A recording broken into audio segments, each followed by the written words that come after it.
Hello, my name is Chelsea Peavers, and this is my final project for BGS 3002.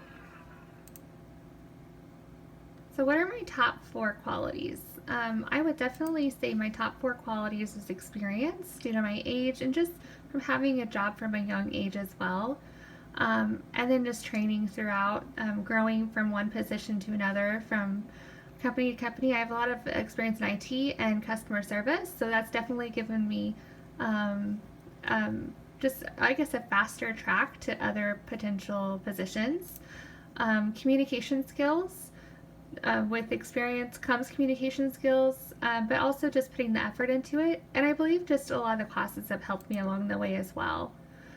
Leadership qualities is definitely one that I pride myself in, and just being goal oriented. So, especially being an adult learner, making sure that I am always keeping my focus on the light at the end of the tunnel, which I feel like I've done a decent job at, graduating next month. And this is just a funny clip from Mrs. Doubtfire, just at the unemployment offices to see what kind of qualities he has to offer. I do. I do voices. What do you mean you do voices? Well, I do voices. Yeah! We've come to this planet looking for intelligent life. Oops, we made a mistake. We're happy to be in America. Don't ask for a green card. I want you in the worst way. Well, it's certainly a rough meeting, and it's not going very well for me, I'll tell you that. Hey, boss, give it a chance. She's going to loosen up any moment. Look at me right now, Moneypenny. Want to undo that bow and get to know you. I'm ready to make a deal with you. Nancy and I are... It's definitely a cute clip to take a look at. And just moving on before the SMART goals, just considering what I need to go over to make a good SMART goal. What are my learning goals in general since I am graduating next month? What am I doing to really making sure that I'm growing personally and professionally? What comes after graduation? Is that grad school? Is that looking for promotions or a different job?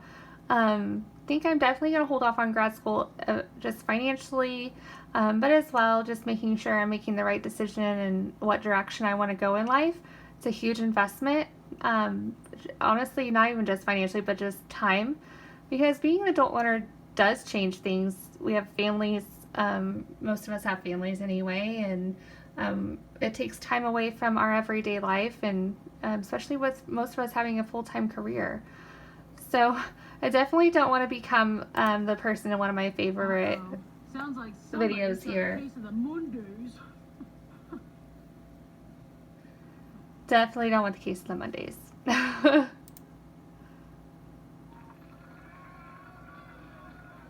So I wanted to put the audio in there of just some clapping and celebration, because I do want to make sure I continue to build myself daily in the critical thinking skill. It's very important to me, and I want to make sure to read at least around 10 minutes every day, probably in the morning, from a book or article which revolves around the subject, and my goal really is to have one book per month completed. I also want to really just grow in my learning strength of auditory. It's really hard taking online classes when you learn in this style. Obviously, it's not in a lecture hall. However, I do think that I could apply it to my one-on-ones bi-weekly with my supervisor. Just ask questions, continue and trade on needed topics. That's definitely how I'm going to apply that to my everyday employment. That is the end of my presentation. Thank you so much, and you have a great night.